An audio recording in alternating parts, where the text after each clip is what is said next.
Baik, terima kasih kan. Kalau teman-teman di settingannya rumah sakit, teman-teman lebih terorganisir nanti kegiatannya ya. Mulai dari teman-teman datang, teman-teman operan ya. Pertama kalau urutannya kalau teman-teman di rumah sakit itu, pertama teman-teman datang pasti operan dulu. Operan dari yang jaga pagi ke jaga siang atau jaga siang ke jaga malam. Ya. Apa yang teman-teman operkan ya? Yang teman-teman operkan adalah semua aktivitas yang terkait dengan klien yang teman-teman rawat. Misal ya, di suatu ruangan ada 3 ya yang teman operkan kliennya 30 itu ya. Mulai dari visit dokter, instruksi dokter terbaru, apa yang sudah dilakukan, apa yang direncanakan, itu teman-teman operkan ya. Bentuknya SOP ya, SOAP ya. Tapi teman-teman bisa baca catatan perawat nanti. Nah, jadi kalau kita di keperawatan ada yang namanya catatan perkembangan ya. Catatan perkembangan ada 2 ya. Ada yang khusus untuk perawat ya, dalam bentuk catatan perkembangan atau catatan terintegrasi. Kenapa disebut catatan terintegrasi? Karena semua laporan dari pasien masuk sampai pasien saat kita lakukan catatan terintegrasi ya. Lagi CPPT ya. CPPT nulis perkembangan si pasiennya itu di CPT. Ada fisioterapis, kemudian ada ahli gizi, dokter, perawat, nulis perkembangan pasien di CPPT. Bentuknya ya biasanya SOP. Nah, itu sebutkan nama pasien dan rencana tindakan besok ngapain. Ya, itu harus dioperkan. Setelah teman-teman lakukan operan, teman-teman keliling ya. Keliling tanyakan, selamat pagi Pak Bu atau selamat siang Pak Bu. Saya suster siapa? Sebutkan namanya ya. Hari ini yang jaga dari jam sekian sampai jam sekian. Nanti kalau ada keluhan boleh menghubungi kami di nurse station. Saat ini saya tensi dulu ya. Boleh tangannya dulu. Ada keluhan apa Pak siang ini? Ya, tanyakan kondisinya pasien. Nah, itu bisa jadi data nanti pada saat pengkajian, data pengkajian. Karena bentuknya bisa subjektif, bisa objektif. Ya, bentuknya bisa subjektif, bisa objektif. Ya.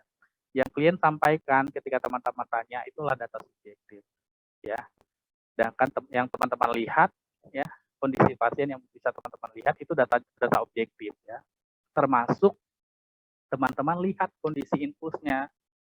Jangan sampai ya teman-teman masuk hanya melakukan TTP aja, sementara yang jelas-jelas ada tuh nggak dilihat, termasuk kondisi lingkungan sekitar ya, nggak hanya yang di pasiennya aja, tapi yang di lingkungan sekitar harus teman-teman lihat ya. Infusnya bengkak apa enggak, infusnya jalan apa enggak. Kalau infusnya itu dipasang alat ya, pasang infus pump atau steering pump, dilihat infus pump, steering pumpnya itu jalan apa enggak. Apalagi klien dengan obat-obatan jantung, dopamin, paskon, dan lain sebagainya itu harus dicek ya jalan apa enggak. Karena langsung efeknya ke klien. Ya. Kalau untuk nurunin tekanan darah ya, apakah benar tekanan darahnya turun? Ternyata setelah tensi tekanan darahnya tetap naik. Ya, tekanan darah tetap naik karena obat-obatannya nggak jalan ternyata. Kalau misalkan pasiennya terpasang three-way, teman-teman pastikan three-way-nya itu betul nutup bukanya. Karena kalau three-way itu seperti keran ya, seperti keran menutup dan membuka. Ya. Nah, nanti kalau teman-teman ke laboratorium, teman-teman boleh nanti tanya-tanya bagaimana teman-teman sudah ke rumah sakit sebelumnya? Bapak maaf Pak, belum Pak. Oke, nanti kalau kebetulan teman-teman lab malam, ya teman-teman belajar bagaimana caranya menggunakan three-way. Karena itu juga hal simpel, tapi kadang-kadang sering diabaikan orang, ya. Karena obatnya nggak bakalan bisa masuk kalau itu nutup jalurnya. Gitu. Nah, bagaimana cara melihat bahwa itu nutup atau buka? Nanti akan saya kasih lihat kalau ada lab malam atau lab mandi. Ya. penting, hal-hal seperti itu penting. Termasuk kalau pasiennya itu terpasang CPP, ya. CPP itu terpasang infus tapi yang masuk di pembuluh darah besar. Kalau teman-teman pernah ke rumah sakit, pernah melihat pasien terpasang infusnya di sini, ya, itu namanya CPP. Ya. Oke. Saya slide show dulu. Ya, benar yang kan bilang, proses perawatan itu dimulai dari pengkajian, teman-teman. Pengkajian diakhiri dengan evaluasi, ya. Mari kita lihat. Oke, ini definisi proses perawatan, yaitu proses perawatan beberapa langkah, ya, yang sering diikuti oleh perawat kepada kliennya, ya, untuk memberikan perawatan kepada kliennya. Prosesnya itu mulai dari pengkajian, assessment, diagnosis, penegakan diagnosis ya ini, penentuan intervensi atau NCP ya. Teman-teman kalau nanti ada istilah NCP, Nursing Care Plan, sama dengan plan ya, intervensi, implementation, dan evaluasi ya.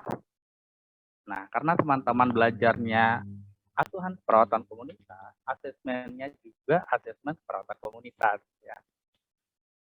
Sama sebetulnya, cuma kalau di perawatan komunitas, yang teman-teman kaji adalah menggunakan model konsepnya community as a partner ya. Ada coach, community, kemudian subsistem sampai dengan persepsi. Nah, nanti teman-teman lihat lagi itu, terutama yang kemarin bahas terkait dengan CAP. Jadi teman-teman kalau misalkan presentasi, materinya itu saling ditukar atau buat dalam satu Google Drive, terus semuanya punya ya materinya, supaya bisa dibaca-baca lagi ya. Asesmennya itu datanya bisa primer maupun sekunder ya. Data primer data yang bisa kita cari sendiri ya. Data yang bisa kita cari sendiri misalnya melalui wawancara, observasi, kemudian pemeriksaan fisik dan lain sebagainya. Itu data-data primer. Sementara data sekunder ya. Data sekunder itu data-data yang kita dapatkan dari data yang sudah ada. Misal ya, laporan ya, profil kesehatan Kota Bekasi tahun 2021 misalnya. Itu bisa kita gunakan sebagai data ya, data pendukung bahwa ternyata memang benar di wilayah X banyak terjadi masalah kesehatan A, B, C, D. Ya, bisa dari laporan secara lingkup wilayah maupun lingkup nasional. Ya, profil kesehatan Indonesia 2021 misalnya. Ya, boleh saja teman-teman buka ya. Atau kalau teman-teman mau datang ke puskesmas, tanyakan ke petugas puskesmasnya, Pak, Bu, saya mahasiswa Sedikit Medicine Indonesia, sekarang lagi praktik di wilayah sini. Saya butuh data terkait ini. Bolehkah saya minta? Ya, minta datanya. Saya mau lihat sebentar ya. Mau klarifikasi apakah betul di wilayah ini lebih banyak terjadi penyakit A, B, C, D. Ya, buat klarifikasi saja. Kemudian itu data primer dan data sekunder ya. Kemudian kalau teman-teman ngambil data itu tadi yang saya bilang ada yang bentuknya subjektif maupun objektif ya. Data subjektif boleh kosong, nggak apa-apa kosong. Tapi data objektif harus ada minimal 3 ya. Data subjektif boleh kosong, data objektif nggak boleh kosong sama sekali. Kenapa nggak boleh kosong? Karena itu yang teman-teman amati. Kalau data objektifnya kosong, kerja. Ya. Karena itu yang teman-teman amati. Ya. Itu yang teman-teman lihat. Ya. Itu data yang teman-teman ambil sendiri oleh perawatnya. Ya. Contohnya TTP. Ya. Pemeriksaan fisik. Kalau targetnya individu. Tapi kalau targetnya komunitas, misalnya hasil Winset survei. Ya. Hasil melakukan survei atau hasil olah instrumen. Hasil olah instrumen yang sudah diisi oleh masyarakat warga, teman-teman olah ya. Yang tadi datanya itu masih dalam bentuk deskripsi, ya teman-teman ubah dalam bentuk angka. Misalnya nanti hasil olahannya itu 75% warga desa X menderita penyakit bla bla bla bla. Itu data. Ya. Itu data. Nanti bisa jadi penunjang diagnosis perawatan yang teman-teman angkat. Ya.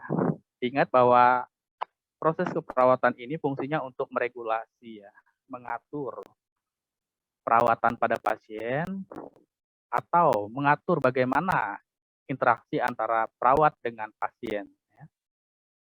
Kemudian ternyata proses perawatan ini juga berfungsi untuk apa ya? Bagaimana perawat ini menempatkan diri? Ya, apa yang harus saya lakukan dari data yang sudah dikumpulkan? Gua harus ngapain? Nah, itu perawat. Ya, kemudian ketika sudah dilakukan tindakan, saya maunya pasien saya begini, begini, begini ya. What's come next? Apa yang terjadi selanjutnya? Ya, setelah saya lakukan tindakan keperawatan. Ya, harapannya kita pengen pasien kita baik-baik aja. Ya, pasien yang tadinya gula darahnya suka turun naik ya, kita pengennya gula darahnya stabil. Misalnya ya, itu kita modifikasi. Kalau yang kaitan dengan medis ya, pemberian obat-obatan mungkin kita kolaborasi dengan dokter. Pasien tuan X ya, gula darah pagi tadi sekian, siang ini gula darahnya sekian ya, mau kita kasih apa dok obatnya, lanjut aja deh obat terapinya lanjut aja. Biasanya dokter nulis gini, terapi dilanjutkan, kalau nggak ada tambah terapi kecuali ada terapi baru, biasanya dia tulis misalnya glibenclamid 3 kali berapa miligram misalnya ya.